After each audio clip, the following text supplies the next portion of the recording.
The right to offend is not some pesky little part of freedom of speech that we have to put up with.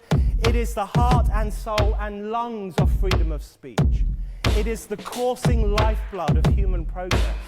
It is the instigator of liberty and modernity and science and understanding.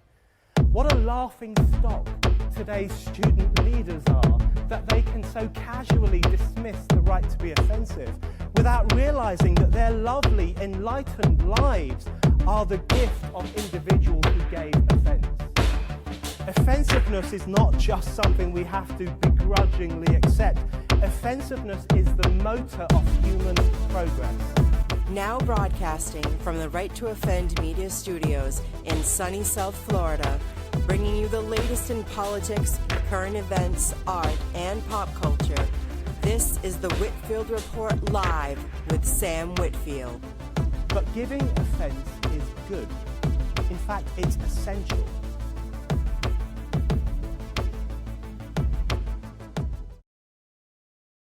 Alrighty, everyone. Welcome to the Monday edition of the Whitfield Report. I am your host, Sam Whitfield. And, this time of year, most podcasters are usually taking the hiatus, but we don't do that here. We try and give you shows all year round. And I did make a promise that I would get this guest on before the end of the year. And thankfully, this gentleman has been kind enough to join me for today's show. So, ladies and gentlemen, please welcome the one and only John Guarnieri of Speartalk.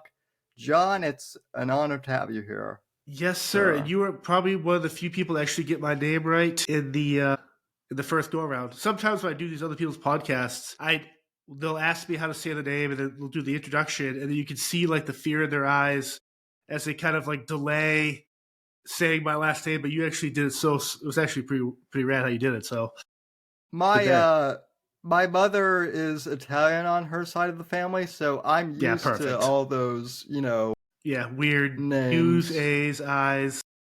Yeah. You mentioned the no time off for like the podcast.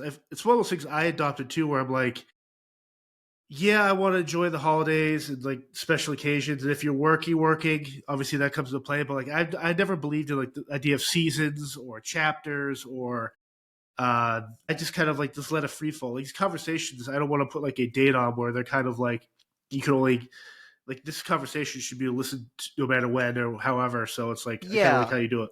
I have seasons listed on like iTunes and whatnot just because like for some of the apps it like displays better. Like I think I'm on like season 9 of the show technically and on like Apple Podcasts because that's just how it has it listed. But like I don't I do this show year round, so I don't really think of it as unless you're covering like an election or some current event or something, it's not really, seasonally based. So in the current world dynamic right now, it seems like there'd be breaking news and special episodes every day. So there's so much that like people are always like, are you going to cover this? Are you going to cover that? And it's like, some of them I will, but some of them it's like, all you really need is like a tweet from me on the whole thing, and that should suffice. But did you just see that the those drones in New Jersey, they're actually possibly from Iran? I saw that. I'm just like, good God, that was right before we jumped on here. I'm looking at, I get this news alert saying, I think it was Fox or CNN, whatever one of those bullshit stations, and they were like, some senators talking about these are possibly from Iran and they're off the coast, and it's like so embarrassing. I've been seeing the whole thing at like Syria I guess has like fallen once again, and I'm like, wait, didn't this happen just like a few years ago? Like about 4 years ago. Yeah, which Syrian revolution are we on? Correct. Now, it's just crazy. I swear there are more Syrian revolutions than there are Star Wars movies at this. Yeah, point. They're both bad. So. But anyway, well, sir, I wanted to start off. You have a very, interesting backgrounds. So I just kind of wanted to start off. I know you were in the Secret Service and then you moved into private security, but Yeah. just kind of starting off, like, where'd you grow up? Kind of what Yeah, was your so start in life? I born and raised in Massachusetts in a blue collar family, and so had that upbringing. I always grew up. My favorite movies growing up and TV shows were like Predator, RoboCop, He-Man, Rambo, and so like I always kind of knew I wanted to do some sort of like hero type thing. I fell in love with the Navy. My uncle, I think, was in SEAL Team 7, and so like growing up, engaged the point before like going through high school and get to college, I was like maybe I want to do military type lifestyle, and I went to Norwich University, which is the oldest military college in America. It's the founder of West Point actually graduated from Norwich. I Yep. did Navy ROTC there, 4 years there, criminal justice bachelor's degree, cum laude. Sophomore year, my dad got sick, and it was around the time I was about to sign the papers to join the Navy. I wanted to be like a submarine. I wanted to be SWO or something where it's like ballistic missiles, like anything Tom Clancy, right? And Yeah. so with him getting sick, my fear was once I graduate, I might get deployed. I might be able to help take care of my mom and my younger sisters. And so I was like, you know what? I'm going to I'll do the 4 years of military college. I still love the lifestyle, but maybe I'll do like government type stuff or stay stateside. And my buddy at the time was running point for the motorcade units in DC for the Secret Service. It was like, hey, John, put all your eggs in the basket here. Because at the time I was like DEA, ATF, one of those type of door kicker type things. But I also grew up watching like In the Line of Fire and stuff like that. So like the Secret Service was something on my mind. And Right. so I put all my eggs in the basket. In junior year, I got in. And so it was like basically a year or so, background check, polygraphs, psych evals, fitness, all this stuff just to get through the process. And then 2008, I got the call. So I went down to Glencoe, Georgia for 3 to 4 months with the Department of Homeland Security, with all the other agencies to kind of get the basic. If you graduate that, then you go to Beltsville, Maryland, which is where the Secret Service headquarters and training is located. And you graduate that, and then I did that from until about May 2014, all through with Obama. And in 2014, I jumped private, and I've been doing it ever since with Silver Spear Security. Part of the reasons why I jumped that one last year campaign with Obama and Mitt Romney, I was like home like 19 days that year, and so you'd be waking up, flying on C-17s or whatever, just showing up these cities, not knowing where you are. You get beat down. At least for me, when you could drink, you drank as much as you can because there's nothing else to do. And I went through a divorce. And so like I was just super burnt out. I still love the idea of security and protection, but the politics of the U.S. government, just global politics in general, will beat anyone down. And so I met my CEO now in 2012, and through the last couple of years of that, I was kept in touch. I was like, hey, in 2014, I think I'm going to jump ship. And I did that, and I haven't looked back since. So I miss the training was world-class. Obviously, anything you could think of, we did it. The friendships, the places you could travel and see. I mean, just some of the stuff I saw was just incredible, right? But like, you kind of have to look out for your own personal health, mental health, physical health, well-being. And yeah, I mean, I have no regrets about any of it, but I am super happy where I am now.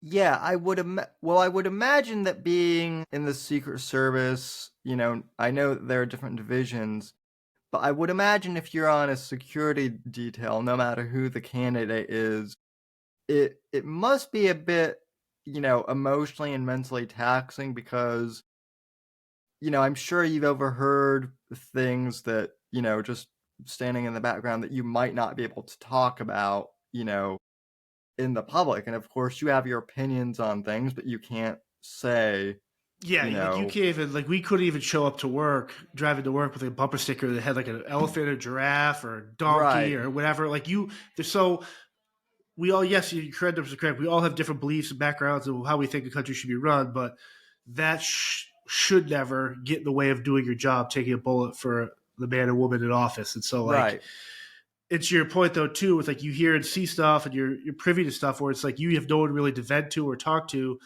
outside the same people that are working with you, who you just venting to each other at that point. So it becomes like this, not toxic, but like you don't get the answers you need. You're just venting about the same bullshit. And so that's a lot of times when we have like those 2 days off every week or every month, you get together and you just drink the whole time and just talk about shit. And it's like you could never get away from it. Yeah, there was a guy who I heard, and I can't remember his name. He was on a podcast like 5 or 6 years ago, but he was part of the Secret Service detail for Clinton. And he said that when the whole Lewinsky Gate thing happened, it was crazy because he and the other detail would be in the White House residence watching Bill and Hillary scream at each other.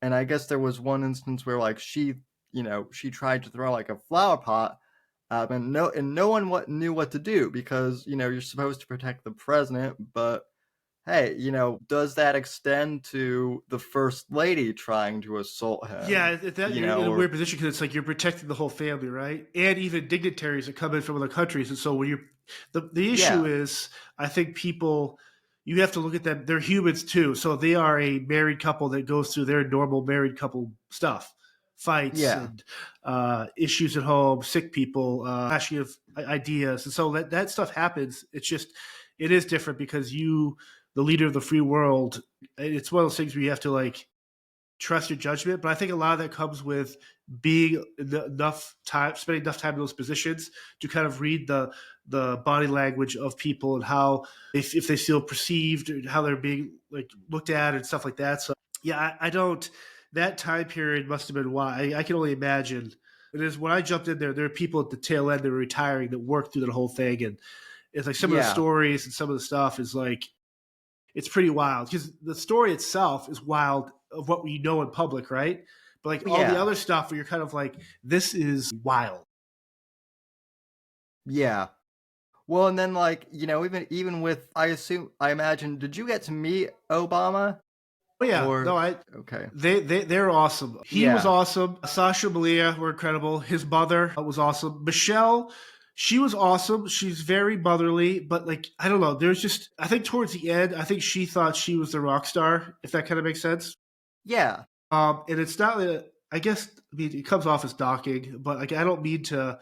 I just their family dynamic. I never.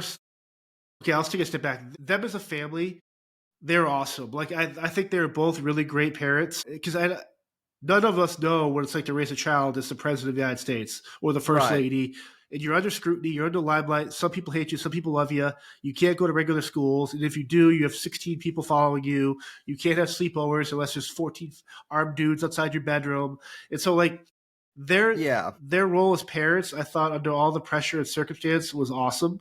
I just think that as you kind of went through the first 4 years and the last four, towards the end of the last four, I think stuff kind of just got kind of like too rock starish for me. And I get it, but I also know people that have been in those positions before that aren't that role either. So it's like I know it was a fine line, but like their team around them was cool. I've had more issues with some of their guests at like roast parties and stuff, but like yeah. never them. That's good. And yeah, I mean, putting politics aside, because like politically, I never really agreed with the No, Obamas, but I'm when it, super conservative. I'm super Republican, and yeah, like so for them, obviously they're on the other side of it. But what's interesting, and I say that I think a lot of us, all about majority of us, probably all meet in the middle somewhere. It's just that the media and whoever wants to create this division where they take talking points and just throw them as like this is what the hill we're going to die on. It's not the case. yeah, And I think did he do stuff that I'd be like, dude, what the hell are you doing? But like at the end of the day, if someone threatened his life or it came to it, I'd still take a bullet for the guy, even if yeah. he's the exact other side of what I believe in. So it's like at the end of the day, we have to be decent humans. Well, I think that's one of the whole things too that has gotten so weird is like, yeah, like I said, I vehemently disagree with Obama politically, but he seemed to be a pretty good parent.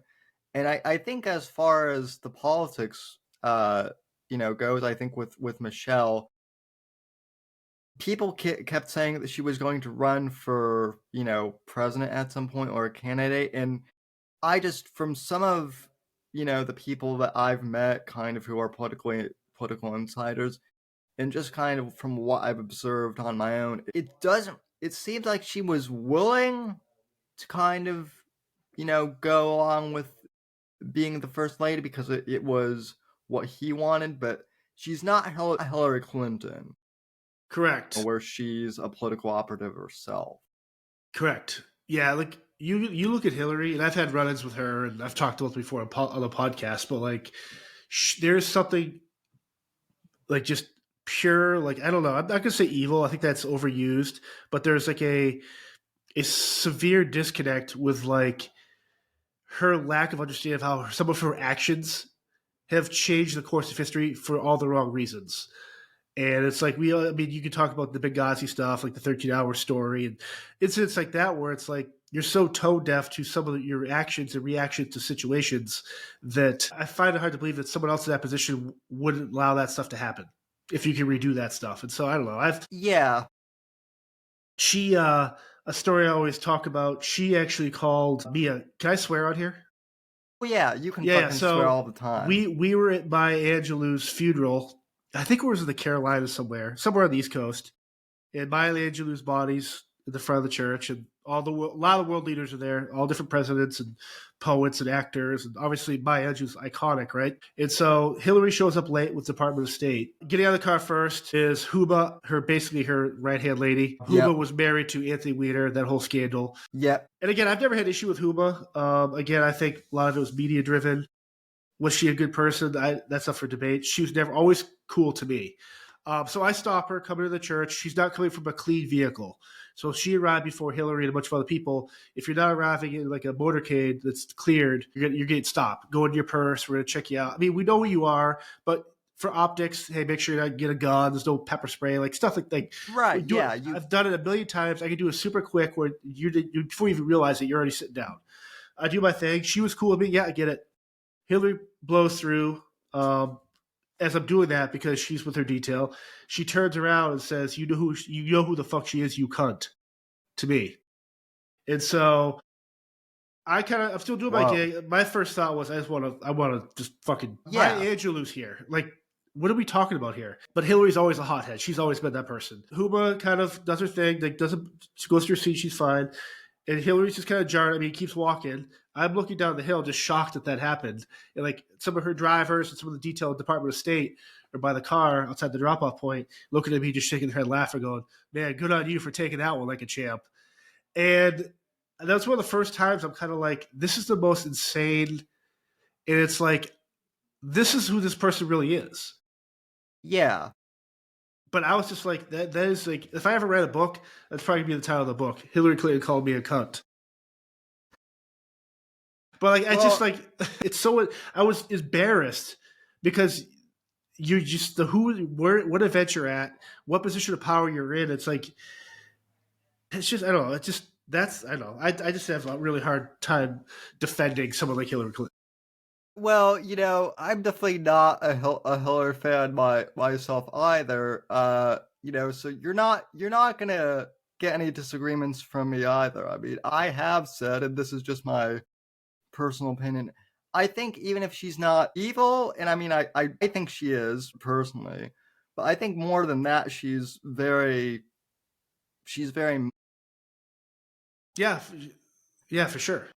And I mean, I've always said in regards to 2016, I think one of the reasons why Trump won, even with all of Trump's flaws, at least with that election, it was more of a thing of, well, these two people might be really egotistical and they both might be unlikable to a certain extent, but, Trump's at least, everyone kind of knows what his whole, scandals are. His life has been in front of the TV.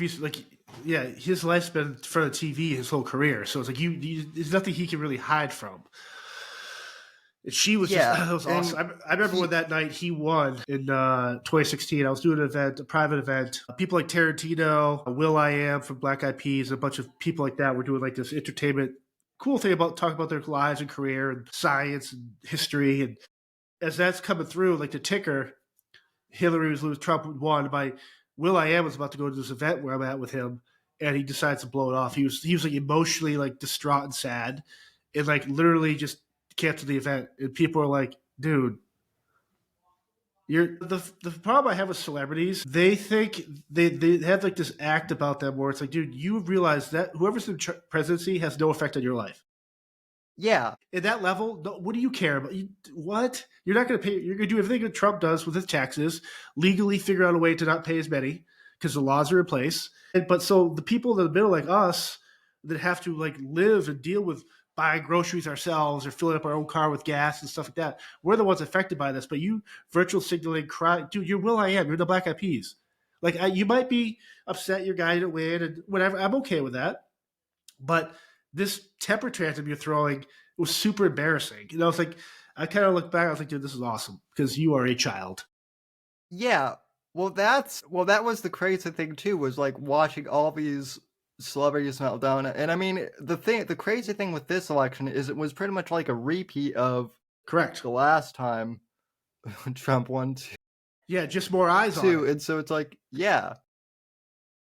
Yeah, it's interesting times. It's one of those things where it's like politics today. Like, I try not to talk politics on my podcast just because, like you read different people's backgrounds. I'll say what I believe, but like, I'm not here to judge. I mean, maybe I'm thinking differently, or sometimes when I hear something like, man, I didn't think about it that way. I get it. Like, I kind of, I'll meet you in the middle there.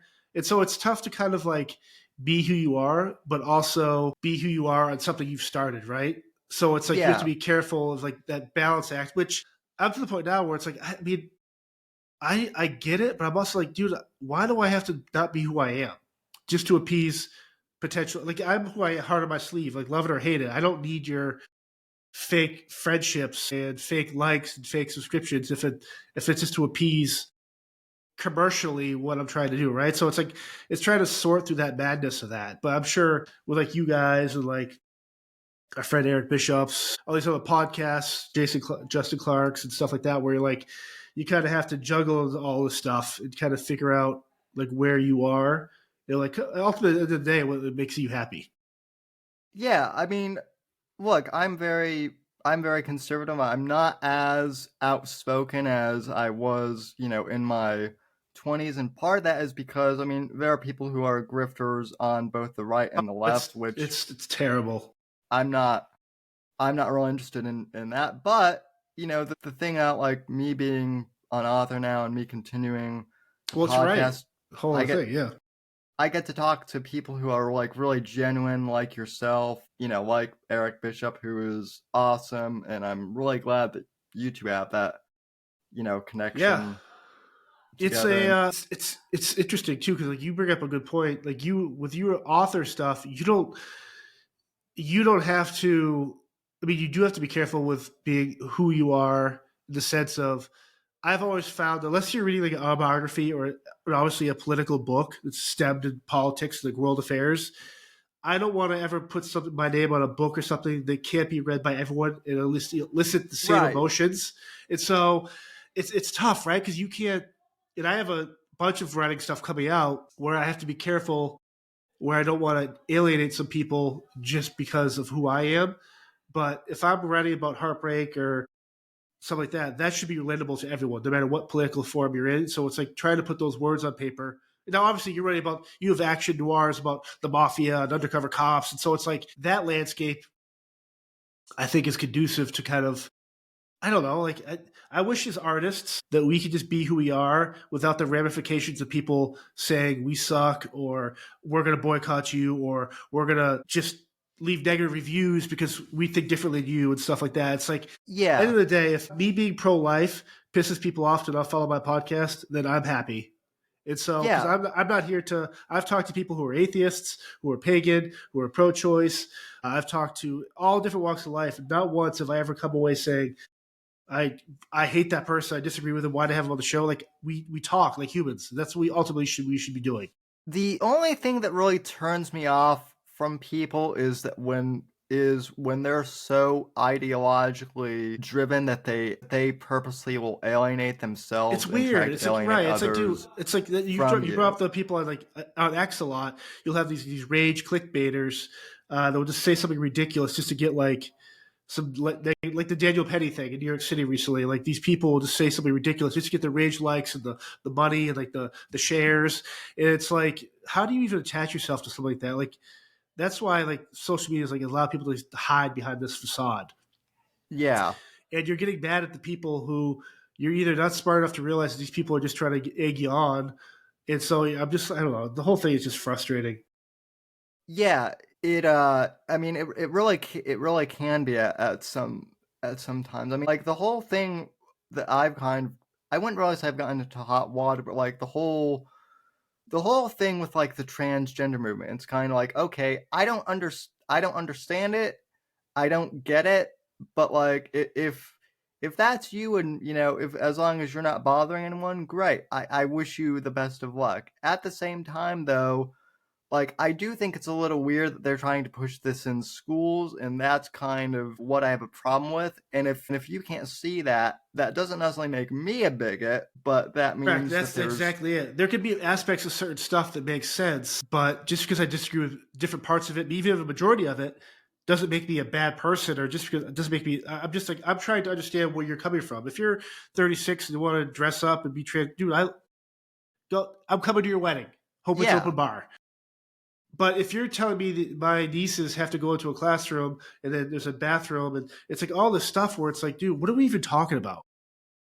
I mean, we've got so far from the debate of, I mean, people get upset with the Pledge of Allegiance or mentioning God in schools, yet they're okay with that. It's like you can't have one or the other.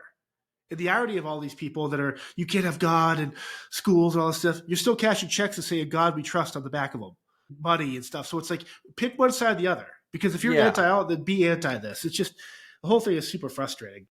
Yeah, I mean, a lot of it, I think, is for clicks, and I think a lot of it is for outrage because Yeah, I'm getting outraged right now, and I'm not, we're in agreement. yeah, no, I get it. So, well, so we've talked a lot about your Secret Service career. So you've moved into private security, and as I understand it, you do a lot of security for various musical acts. So how did that all come about? Yeah, so my CEO at the time, when I met him in 2012, he was doing security for Nickelback, System of a Down, and Charlie Sheen when Charlie got fired from Two and a Half Men. And so I met him backstage somewhere in DC. We were talking. That's kind of how we kept in touch. And so when I jumped ship in 2014, my first private security world tour with Nickelback started in Europe. Like, it was just massive. I've been at that level since. I know a lot of people in my industry that kind of start the vans and like the different stuff. I mean, I literally started off in the tour bus and jets. But yeah, Nickelback, I've been with them since 2014. I'm primarily now with Shinedown and Motley Crue. Yeah. But yeah, it's the training. It's different type of training, but the training I do now, I still have to maintain firearms. I still have to retain certs and CPR and fire safety and stuff like that. So it's like you still have to, just because you've done all that stuff in my other life, this other life is completely different. So it's a whole different respect level you have to put towards it to be competitive in your field. And so the training is still there. The security is a little bit different just because you're dealing with, because you have less of a team. Secret Service, you have unlimited. You've built, anyone you want can help you do something. Yeah. Right? There, it's you or one or two other people when you move into these stadiums and cities, dealing with stalkers and typical venue fights and stuff like that. So the cool thing about what I do now is, like, I talked about the politics of the government. There's still politics in the entertainment industry. Yeah. It's For sure. probably even stupider, but the only difference here is I'm my own boss. And so I'm never going to put myself in a place where I don't feel comfortable working or I don't believe the artist. I'm also the same thing with my people that work for me. I'm going to put them in the best place to succeed and be successful. Whereas in the government, if they need 20 people, you 20 people are going to live in Chicago outside his house for 2 years. Here, we're going to put people that we kind of think could like work best with that client and make everyone successful and happy. And so that's been a blast for me. And 2025 is gearing up to be the busiest year yet.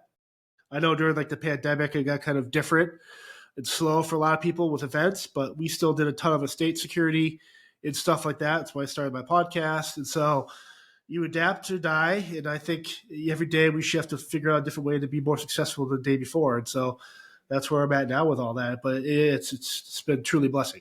Yeah, absolutely. What's it like to tour with someone like Shinedown or Motley Crue? I'm really curious about, because I know that things were they got a bit wild in the 80s and 90s, but hopefully they've slowed. Yeah, I mean down a they're little awesome bit. dudes. They're all dads, or they're just doing their thing. It's like no one drinks anymore. Vince might drink some wine after shows, but like everyone's sober. There's no drama. Like there's no fighting. There's no everyone's hanging out. And so they're super professional. I mean, in 6 years, they'll have been touring for maybe 50 years. And so this is Yeah. never their first rodeo. They've been around the block. They've literally played every continent, I think, except Antarctica. They played every city in the world. So it's like they're super pro. And Shinedown, super pro. Everyone I've worked for at Nickelback has been super, super professional. No drama. There's no ego. There's no kind of just do your thing. Like you're in a position of where I'm due. They trust me to make the right judgment calls and stuff like that. Obviously, stuff has happened. We've had bomb threats and stuff like that, where you kind of have to deal with stuff in real time. But they trust you to do your job, and you don't get in the way of that. And it's tough. You don't become friends with them per se. And I say that as I usually hang out with them when I'm not working. But I have a bunch of podcasts with the Shinedown guys, and I'm always seeing hanging out with everyone. We all get along. It's more like a family atmosphere because you've been with someone for so long.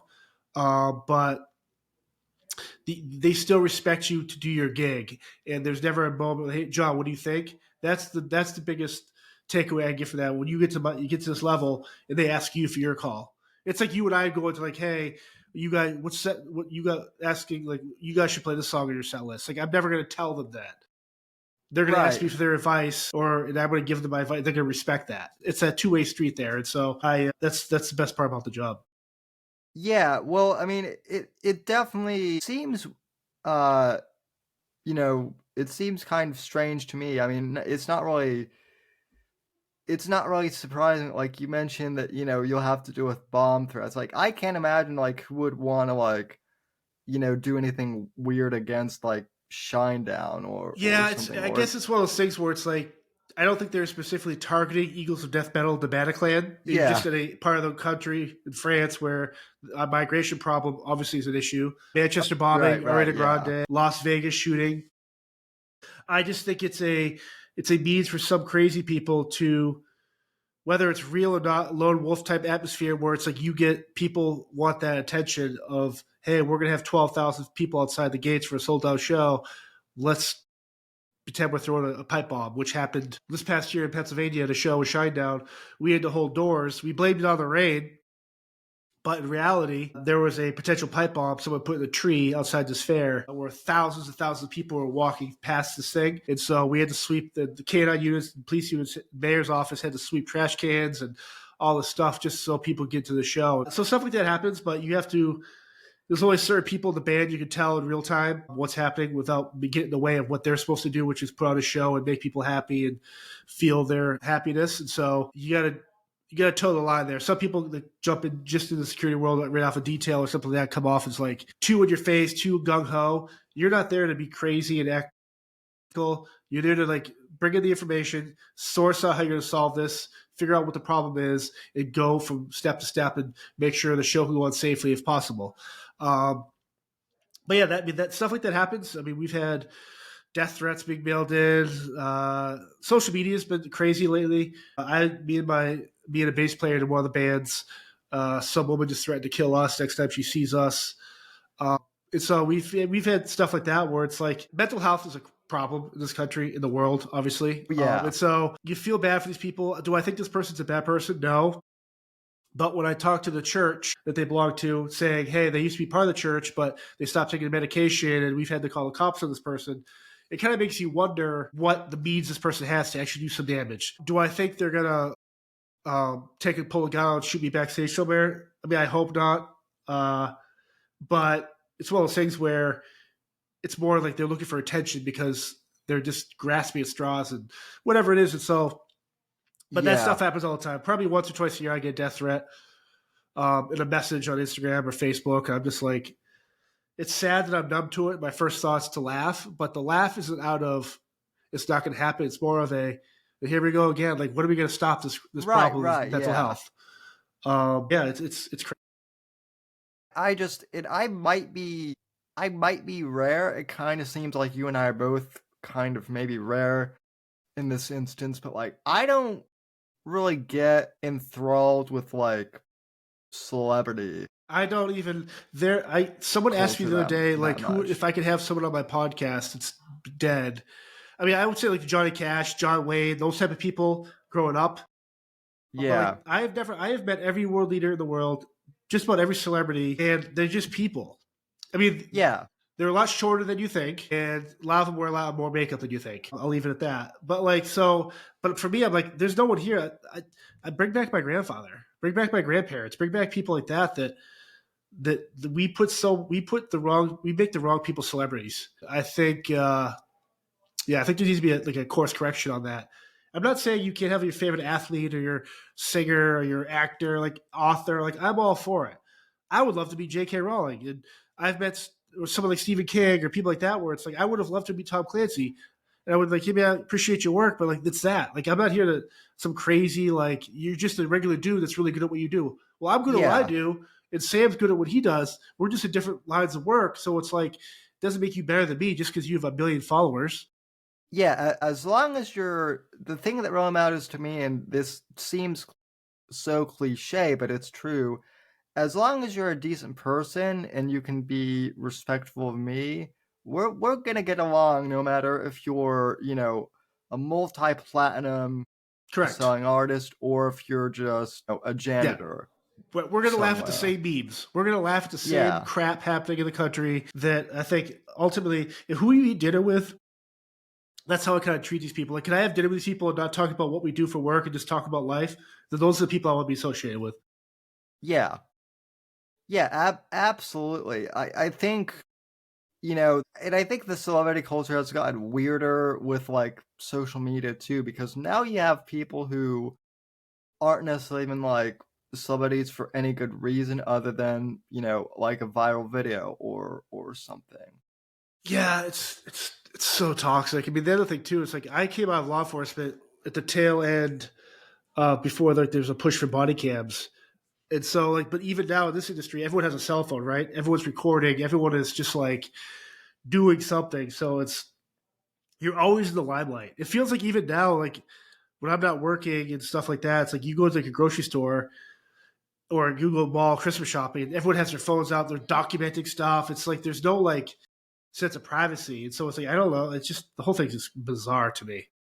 Yeah. Well, and then like I've also talked to people who were in the limelight like once, but they're not anymore. Like I interviewed Karina Harney earlier this year, and she was actually Playmate of the Year Yeah, uh, in '91 and '92 actually. But she was interviewed for like this documentary series that I think one of the networks did on like on Hugh Hefner, and it was a complete you know basically hit job. They yeah, actually sensationalistic just approach to like just bashing this person. Yeah, they didn't use as I found out later, they didn't use any of her interview whatsoever, like none of the footage whatsoever. So she posted that on Twitter, and I was like, "Hey, well, I have a podcast. I would, love to interview you." So we It's did like awesome. we did like a 3-hour conversation, and now we're like close friends, and That's she's awesome. awesome.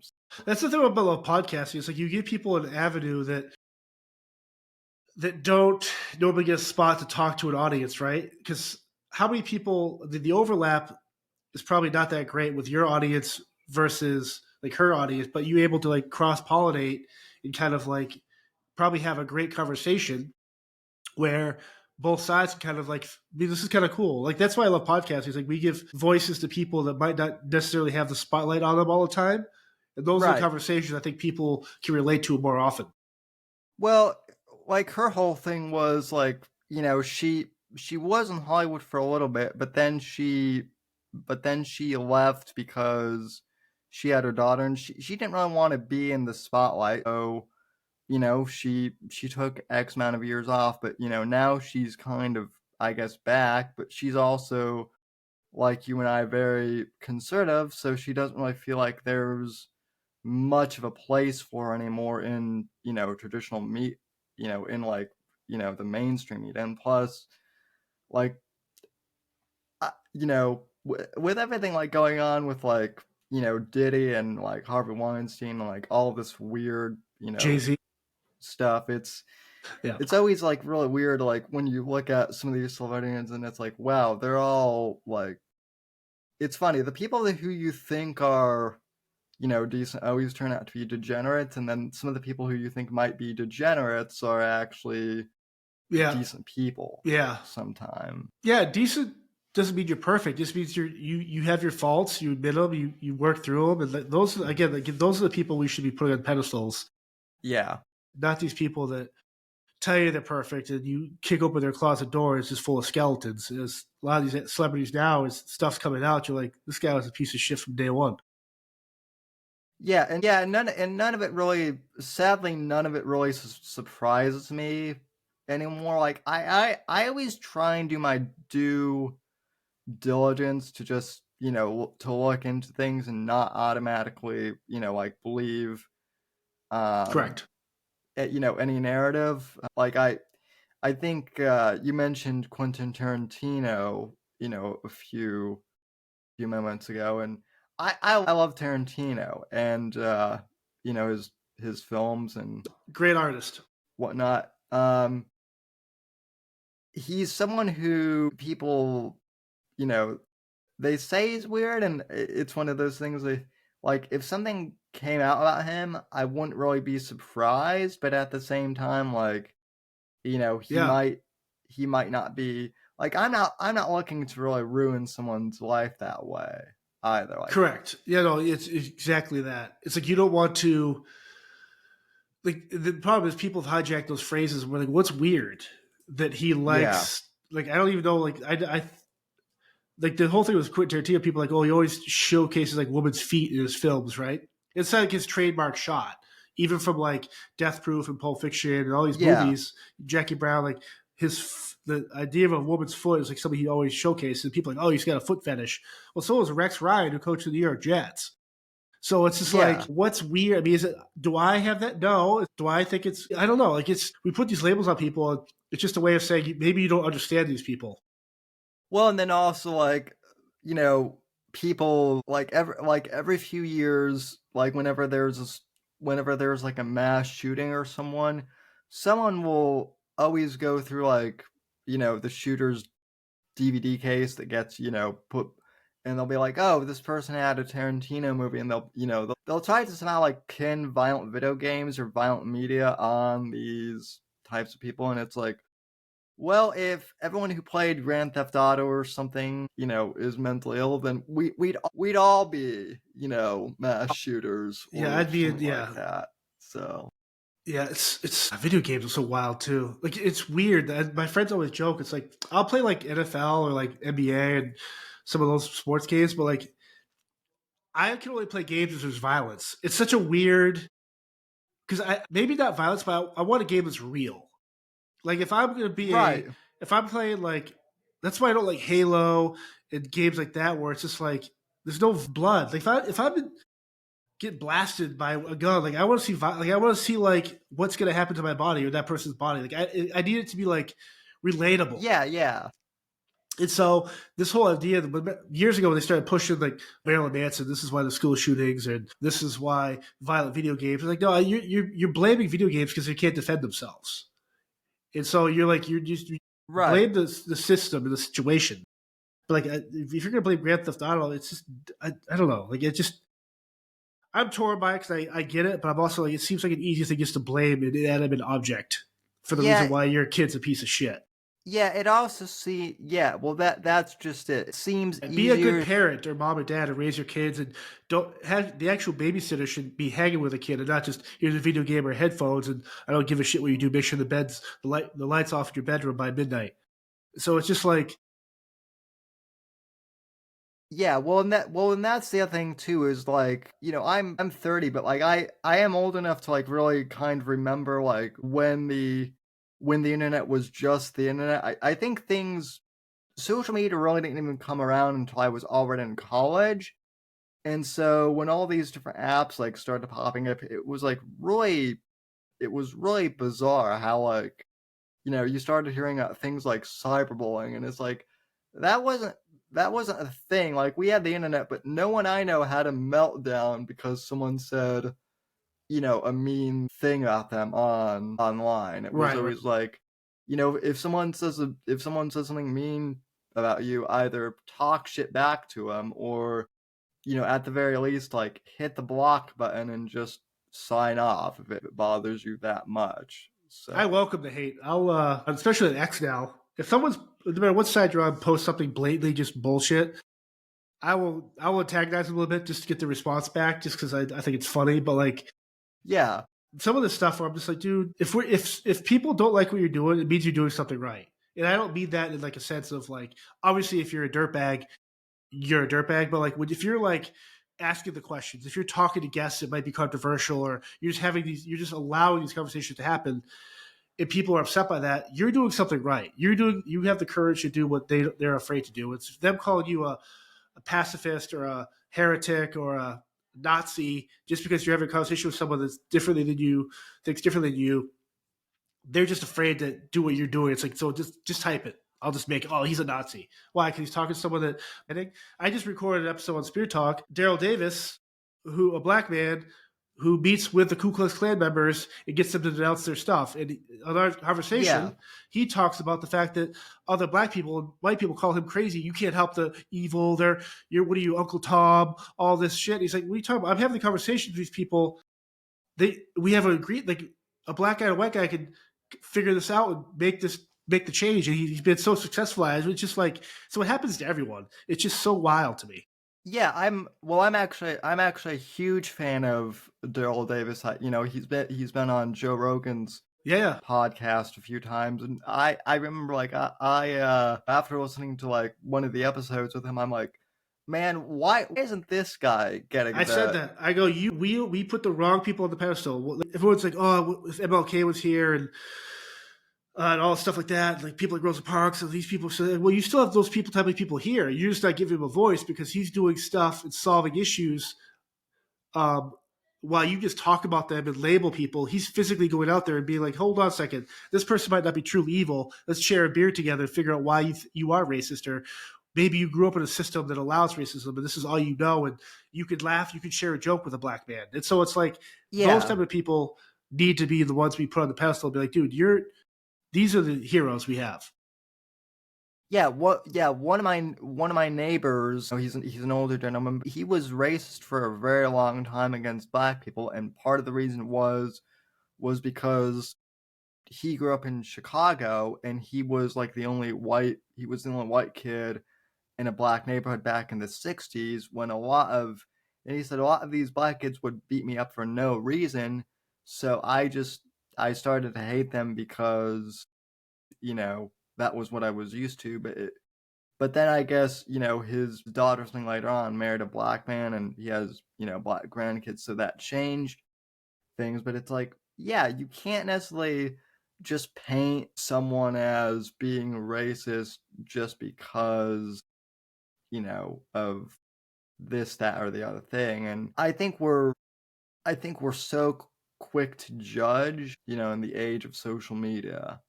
So now, especially, it makes it easy. Social media makes it easy to judge, and I'm guilty of it too. Obviously, I mean, I think we all are. Yeah, I try not to do it, but when I blatantly see it, I get so like disenfranchised with like all of it. Some days I'm just like, I don't even want social media.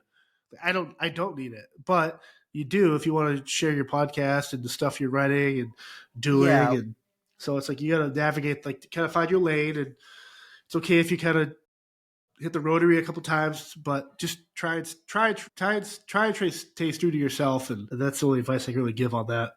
Yeah, well, how did you start, like, Speartalk? You mentioned, that came during the pandemic, after the 2 weeks, and then the goalpost moved, and it was 6 months, and so around that 6 months mark, like, one of the fun perks about my job is traveling the world, meeting people, my friends, and people in different industries, and hanging out with them. And so, like, I was going to lose that physical, like, interaction for at least a year or so. And so I started my podcast and started reaching out to friends and people I've networked with and met over the years. I kind of realized, like, I love having conversations with people and having genuine conversations. And so that's kind of how I started it. It started out of, like, a necessity to kind of maintain, like, the interactions with human beings. Yeah. But then it became something so much more where it's like, as you know, it's a full-time job. And it's like you have Yes. to like navigate this crazy world with like your own life, your own career, family. But if you want this podcasting to actually take off, it takes hours and hours every week, sometimes days, where you just like, it's exhausting because you have to make the post, you have to do the shares, you have to respond to everything. But I got to the point where I'm like, if I'm going to do this, I got to do it the right way. It's like I've never looked back since. So I'll respond to every message, every comment, every share. Like I think I've built a pretty loyal fan base with that, and so it's super genuine. Like I'll respond to even the shitty comments too, and be Yeah. like, and I'll troll those people obviously, and then they'll get dogpiled by my fans. But I'm not afraid of people messaging and me if they have actual concerns or thoughts. Like I want to hear it all. Yeah. I mean, for me, like, yeah, I kind of do the same. Like, I'm always on Twitter, which is actually, that's like the one social media network I actually like. But like, as far as like Instagram and, TikTok, Yep. like TikTok is the one I really wish didn't even exist because I have some security concerns about that one. But I'm kind of like, well, it's kind of where a lot of podcasters are. So like, I'll just post and bail Yeah. then Post and go. pretty much. But like, I've the weird thing is I don't know if you know this, but this podcast is actually banned on YouTube. I don't For know. what? I don't know why even, but so like 2 year. I've had episodes get taken down and after 6 months get put back up. So when it came topics about human trafficking during the height of the pandemic, Yeah.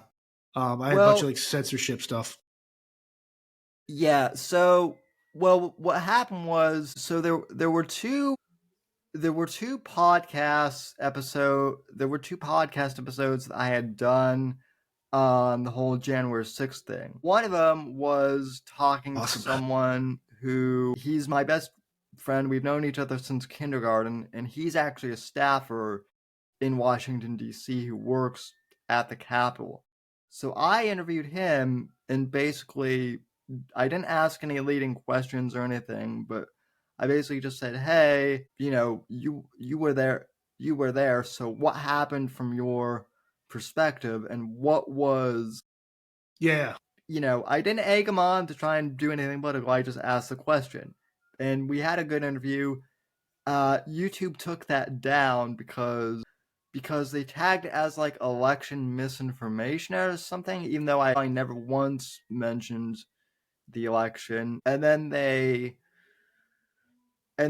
took down another episode because something relating to do with like the COVID vaccine or something. Yeah, of course. And then the final strike, I don't even know what it was, but my grandfather died 2 years ago, and so I had taken a week off from doing like the live show, and it was kind of abrupt when I did it. So when I came back, I said, "Hey, guys, like this is why I've been gone."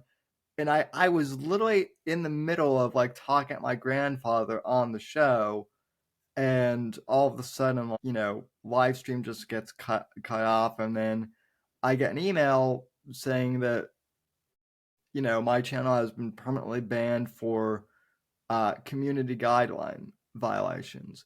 They never listed specifically which ones that those are, but yeah, it was weird. And part of the reason I'm telling you this is just because you might want to look at like getting a backup channel on Rumble or something like that. Yeah, Where you can... I have a Rumble. I've never posted there.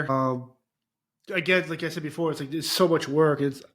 I like the fact that just Yeah, me it doing is. I have people that do the editing for me and artwork and stuff like that, but like me physically doing all that stuff. But yeah, I mean, that's why I started everything on the YouTube, and then eventually I got everything caught up with on like Spotify, iTunes, Stitcher, Yeah. and stuff like that. But yeah, I'm pretty.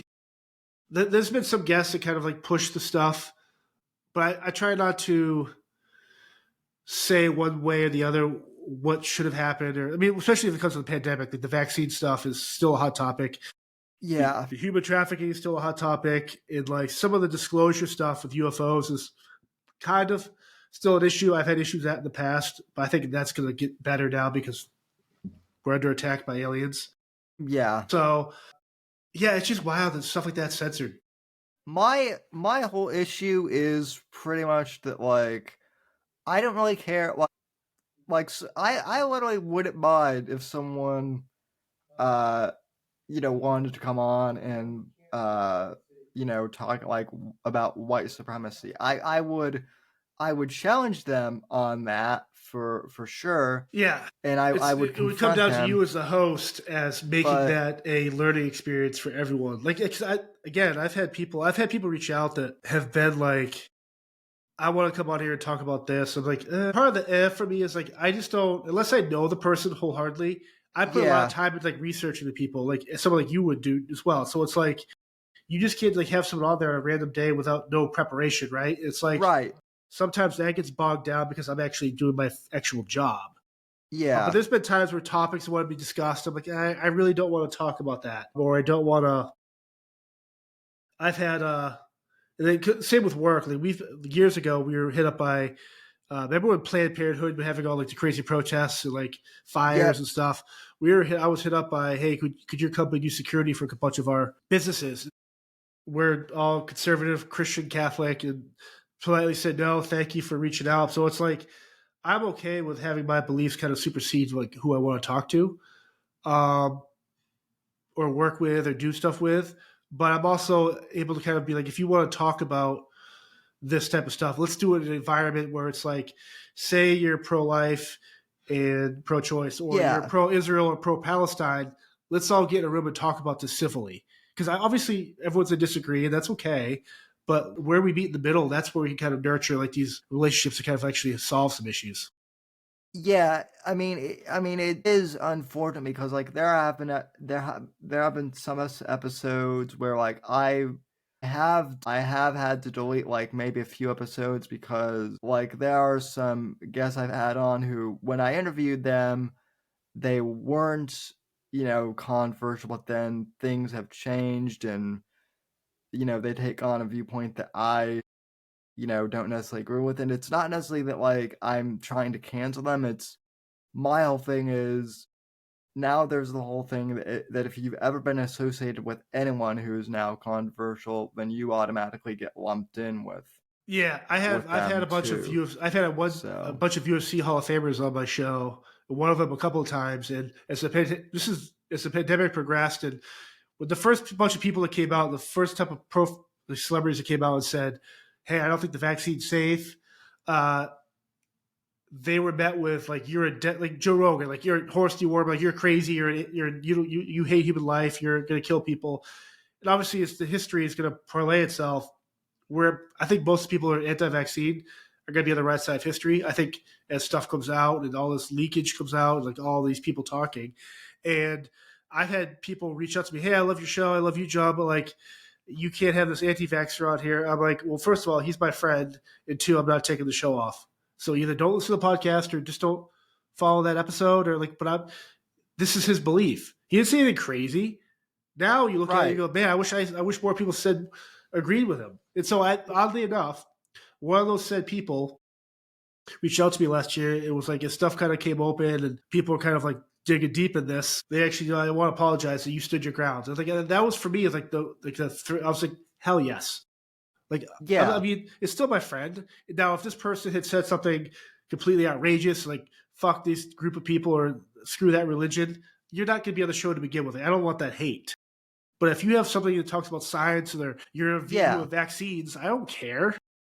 Who cares? Because I don't know enough about it to disagree one way or the other. I have my beliefs. And I think history in due time will prove a lot of those beliefs correct. Yeah, well, I think, and like, I know people who, like, I'm not, like, anti-vax as a principle. I didn't take the COVID vaccine, which I got flack for, but it's like, my mom had cancer at the time, and I have a disability, so like at the time I wasn't, the COVID vaccine there were lots of things that are still kind of like unknown about it. So when I got COVID, ivermectin like really helped me out. But like if someone else got the vaccine, I'm not gonna like unfriend them or Who do cares? anything like that Get all because 40 boosters. I don't care. You're still my friend. Like yeah. I'm not here to judge you. If you want to feel safe and be safe, do your thing. Like I'm gonna make fun of you a little bit, but like you're still my friend. Like I don't even care about that. Yeah. But it's the fact that we have said, times where I've come out as very like not anti-vax, I'm anti that vaccine, and Right. people have been like, you can't say that, you're crazy. Like, why can't I? Dude, it's my belief. Like it's just weird. Like I've never got the flu shot in my life. I can't tell you the last time I've been sick. I'm never sick. And so like for me, I know my body better than any other doctor would know my body. So it's like I made the call to do what I do to preserve my health, and I never got it. I honestly don't think I ever got COVID. Yeah, the one time I got a flu vaccine was when I was in high school, and it was and I got so sick with the flu that I was like, oh well, I'm never going to get this again. And for years, like people understood that. But then once COVID hit, everyone was kind of like, well, you've got to get the vaccine, and it's like, you can get the vaccine, and maybe I'll get it in the future, but I don't think there's anything wrong with asking questions about it. That's what bothers me is when you start to ask questions and people get upset about you. Right. So. But we're imperfect humans, just trying to do decent stuff. So Yeah. So in addition to podcasting, you're also a writer as well. Of multiple mediums actually. So you got a comic? I got a comic book. I started writing during the pandemic. I've always been a writer in the sense where I just write these crazy stories and ideas. I just kind of doodle them out, just picture what they could be. This one actually I've wrote through, and I met Chris through another friend up in Canada, and he does awesome comics and stuff. He has his own original stuff and has done stuff with other properties. And so I kind of he was looking for original ideas to start this anthology. And so I sent him the first chapter of this, and he was like, this is awesome. And so it fired me up to actually write out. The first arc of 6 pages is done. About halfway through the second arc of 6 chapters, there'll be 18 total chapters, and then like a huge anthology book that comes out for its own comic. But yeah, that's been rad running that. I have a book of original poetry that's tentatively coming out April 19th, my actual 40th birthday. And so that's been interesting. I made the decision to self-publish it. And then oddly enough, the last week or so, I've got hit up by a bunch of publishers and stuff that are seeing how serious I am about self-publishing, because I think they've gotten word of I've sent the manuscript out a bunch of times, and a bunch of people come back saying there's potential here. And so it makes me feel good. But it's one of those things where it's like I've kind of already in my head made the decision to self-publish, so I control the creative. Yeah. I mean, for me, financial isn't really a big concern for it, but you do control, as you know, if you're an independent publisher, more finances go your way as opposed to people taking more percentage points and stuff. Yeah. And then I am in the process this year, I think this quarter, a bunch of myself and other authors, actors, and musicians. We have an anthology coming out. It's a horror anthology that I wrote the original idea. And then I reached out to a bunch of people I know and knew at the time. And they all wrote original stories. So that's going to be a horror anthology. Is that your favorite genre to write in? Yeah, I love the horror just because there's no rules, right? Like there's no horror it could be anything too. It could be visceral, it could be mental, physical, it could be scary, it could be like this like a clown, but it could be like the idea of depression or mental health. It's like this huge conglomerate of what anything can be termed scary, right? And so I just love because there's no it's pure fantasy fiction, at least for me. But I grew up watching all those B movies. Yeah. Like Nightbreed, like all the Clive Barker stuff, all Friday 13th, Elm Street, like all that stuff, Monster Squad. So like horror for me has always been where it's at. So that's fun. And then myself and Eric Bishop, I don't know if he's talked about this or if I'm even supposed to talk about this, but next year we're going to we have an original idea we kind of fleshed out. We have about 20,000 words or so done of an original thriller. It's kind of based on a character with my background, doing what I do now. So like a lot of stuff like writing, it's kind of fun jumping around between different mediums with that. It just kind of, as you know, like some days you're kind of firing on all cylinders on one idea, and then the other day you kind of move to the other one. So it's been awesome. Well, yeah, he told me that apparently you have more details about that, so he wasn't really sure. I mean, I imagine you guys will reveal details about that soon. Yeah, I mean, I'm not going to say name or like the gist per se, but it's someone with my background that does what they do now, that attach something that's happening politically right now in the world. Pick any theme, right? I mean, it could be cyber attack, it could be cartels, it could be border issue. I mean, anyone that human trafficking, it could be whatever it is. We're going to put this character through the ringer with it. But yeah, like it's been fun kind of creating characters and like building that world out. Like, because there's such, again, as you know, the thriller space there's just so many great authors. And the problem I have with like the thriller space is that it's not with the authors, it's with the people that do like these bestseller lists and stuff. It's, oh, this person's great, great, great. Well, there's people that will never make that list that can outright the fuck out of anyone on that top 10 list. And so it's like, for me, I think we all want to be on the top bestseller list, but I'm not going to sacrifice the story and like just chasing a publisher or an agent just to feed that beast, right? So it's like, yeah, so it's like trying to figure that all out and do that away, because all my like I've had the bestsellers on my podcast, as you have, and I've also had the self-publishers, and I read their books. I'm like, this blows this thing out of the water. This is a TV show now. Like, okay, so it's like it's inspiring for me, but I want to give homage to like I want to do it the right way and not chase.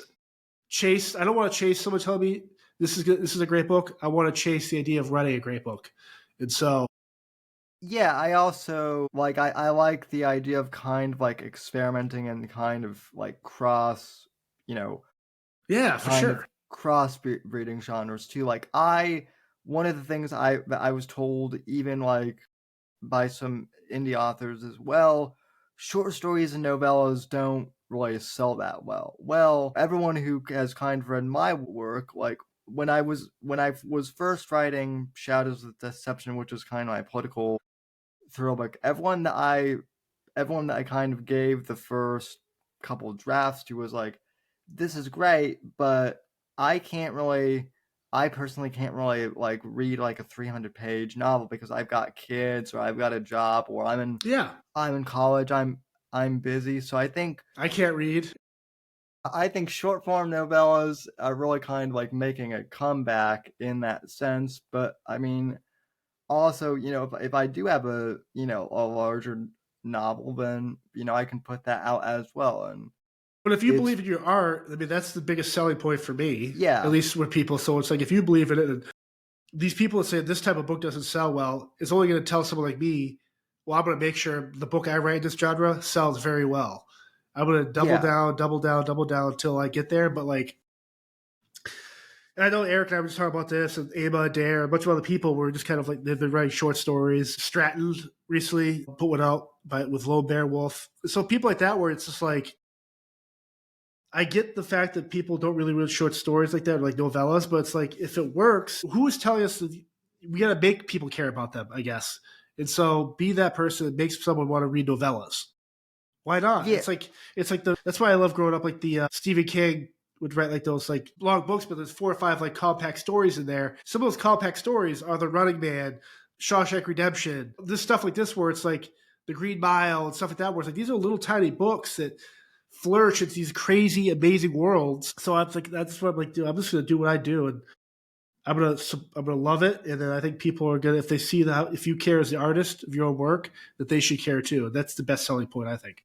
Yeah, I think the other thing too is it's also really cool when you share something and readers or your audience, whoever it might be, are like, I didn't know that I wanted this type of Yeah. Format, but it's great. That's also why I love what your co-host on Taco Tuesdays, Eric Bass, is doing with his indie music Yeah. project, because I know it's different from Shinedown, but I can also kind of see all of his influences too. Yeah, for sure. That's cool. Something like that is a perfect example of just, hey, if I want to do it correctly in my way, it's true to my heart, my creative spirit, this is the way it's going to be done. And so that is why I love the fact that there are so many independent publishers and people, authors putting their stuff out there, and musicians, and there's great avenues for it. Now, are you compensated financially fairly? No one is, because they always take bigger pieces than they should. But the fact that those avenues are available for people is pretty rad.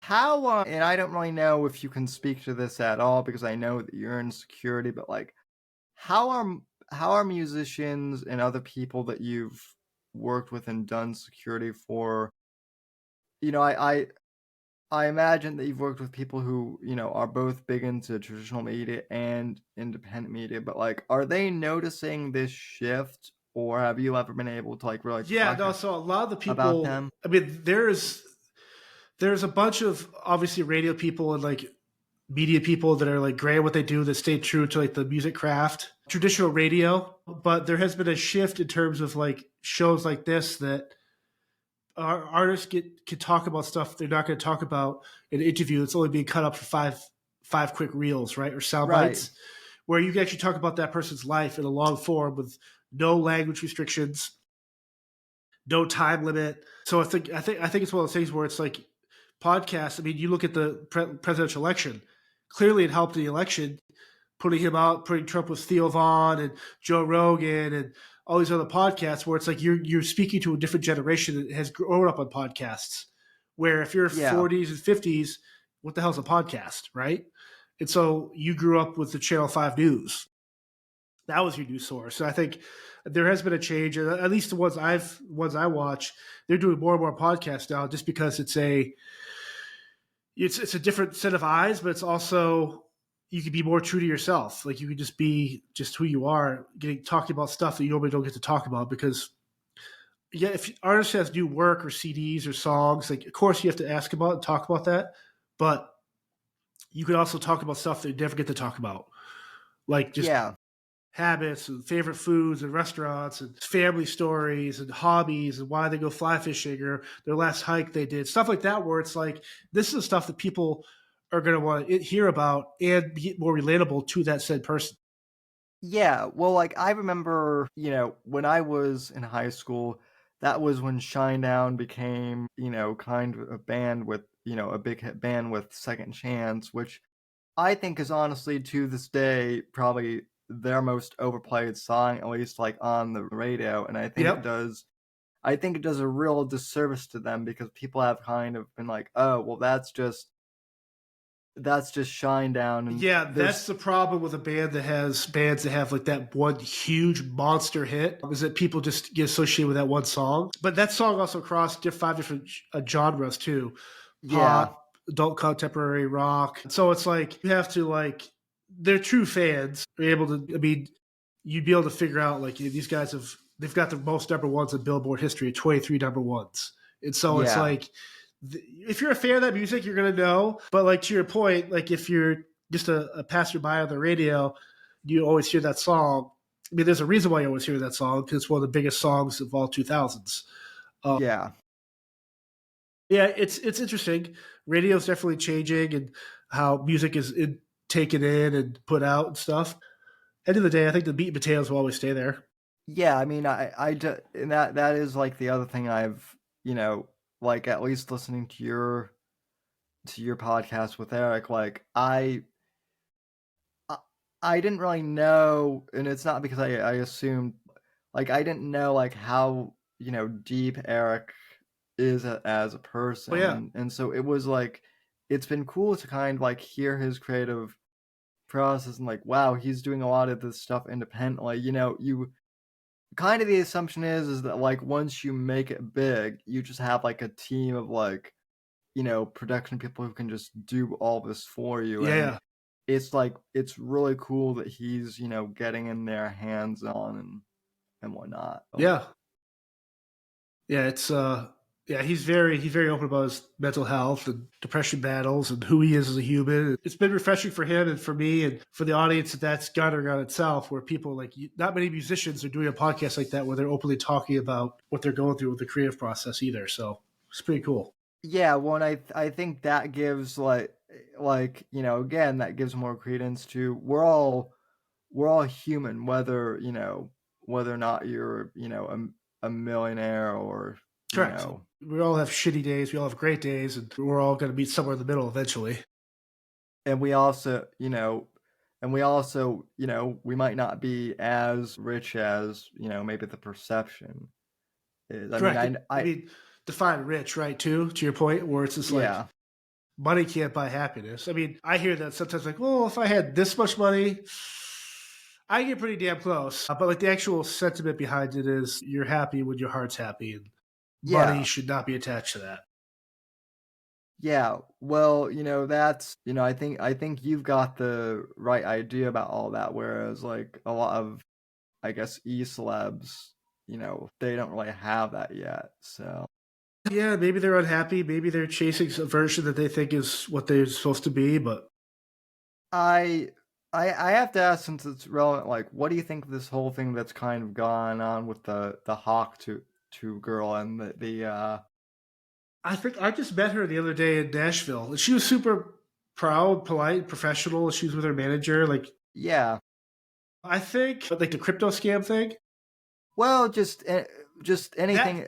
I don't know enough about that type of financial stuff to understand like what happened or the buying or the selling. Do I think the people took advantage of her? 100%. And she'd have the right people around her to be like, dude, this idea is stupid. Yeah. She blew up super quick to where she was a nobody. And the next day she's getting 3-figure deals for sponsorships and the top 5 podcasts in the world. So, but if that happens, you have to make sure you have the right people in places so you kind of rise up. Yeah. I just think it's weird that type of person becomes a celebrity when there's been other moments where I've thought, like, why couldn't this person become a celebrity for speaking out on a cool thing or doing something cool? Like, it's just like we decided to put all our eggs in a basket and someone like that. Not knocking her. She was super cool.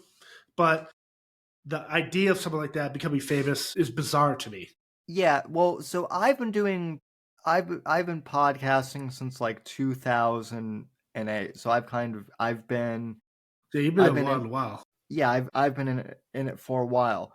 And I had someone recently ask me, like, you know, if you've been at this for a while, why aren't you at the level of someone like a Joe Rogan or, you know, or Tucker Carlson? But then the Hawk to a girl, you know, is at that right. level. And I told that person, I'm like, well, hey, I've done it completely independently. I said, I don't, you know, I've had people, you know, give me some help, but like I've been approached by some managers too that just kind of seemed a bit like, you know, sus or suspect, just to put it, you know, nicely. So it's kind of been like, you know, yeah, I think there's been times where I've been approached by sponsors and stuff like that. Next year, I might actually have my first big sponsor, but if it happens, I'll obviously post about it. But when it comes to like people who want to get involved, it's like I've had, I think Pandora, one of them last year, offered me a pretty substantial 5-figure deal to be only on their streaming service. And I said, can I keep YouTube? They said, yeah, you keep YouTube, Rumble, but when it comes to like, like the actual like streaming, it's got to be on Pandora. I think it was Pandora. And I go, let me think about it. And like I was like, nah. I turned it down. A couple months later, they upped it a little bit. I'm like, no, like, well, what's the stipulation here? Like, well, we want you to have certain guests on that we deem to be good voices. And I'm like, well, okay, I don't know. No one's going to tell me who I can talk to. And like, you also can't talk about certain subject matter. I'm like, well, that right there is a no starter. Like, I'm out. And so it's stuff like that where it's like, you're not going to put me in a hole where I can't talk about certain things or people just to fit your corporate narrative. Yeah, well, that was kind of a similar thing to me. I got an offer from a very well-known kind of conservative media site at the time. They've since closed down, but they essentially they wanted me to kind of give them the rights to this show, but they basically wanted to book all the guests for me and also to kind of vet all the questions. And I'm like, well, then like, why am I even here? Why don't you just get like another host if you're gonna and tell them what to say if you want to do that? And also, like, if I get fired or let go or something, but then you guys own my name and my brand, well, that's gonna be Correct. That's gonna be a bit of a problem. So I passed on it. And I mean, like, my whole thing on the Hawk 2 girl is, I know some people like hate her. I'm kind of like, I feel bad for her because I feel like she's someone who got overnight success and didn't really know how to handle it. Whereas, like, Correct. I think someone like you and I, we might not be super famous, but we've been in media for a longer time.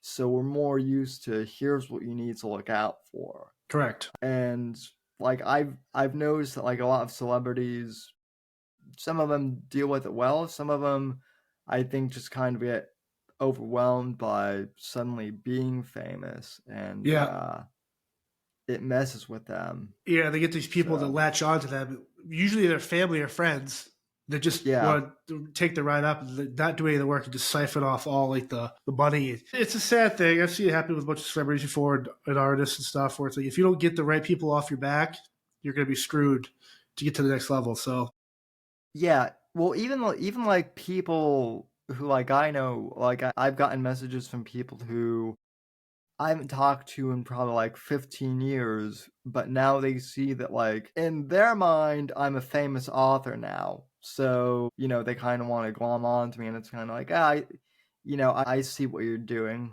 So, yeah, no, I'm pretty, I'm the same way. Just, I'll kind of just love you. Not that much. I love you. Wish you had loved me, earlier on when I was just, when I wasn't doing this. Yeah, you weren't checking on me on the random Tuesday during the pandemic, but now you see me successful and you want to hang out on a Friday night. Yeah. Yeah.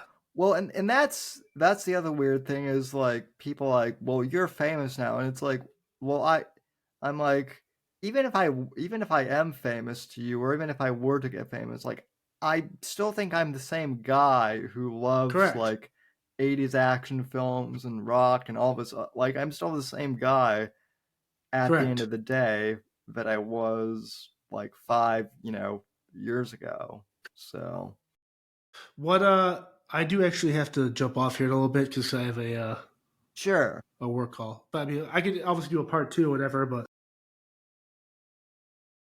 yeah, I mean, we've covered a lot of we've covered a lot of different topics. Anything that you'd like to promote, kind of upcoming projects? Just I mean, if you follow my socials, you'll kind of see as stuff kind of comes out. The podcast kicks off again in the new year. I've got an amazing lineup of guests, and then I got the poetry book April 19th. I got this other horror anthology type thing that hasn't really been announced yet. It's been teased on everyone's socials lately, but now kind of come to fruition in the first quarter of 2025. And then just doing my stuff here. I got there's a couple things I can't really mention per se. The next time I'm on your show, I'll be able to talk about, but like TV show stuff. Yeah. So it's a lot of cool creative stuff.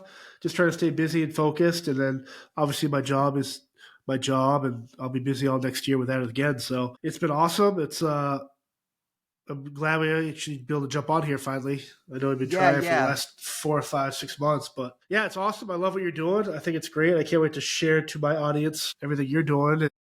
Well, thank you, and thank you for all of the promotion that you've given me. It's, I'm incredibly thankful and grateful to be associated with Speartalk in the small way I am. So thank you very much. It's awesome. You're doing a great thing, and I wish more people understood the task of what you're trying to do, and you do a really good job with it. So it's awesome.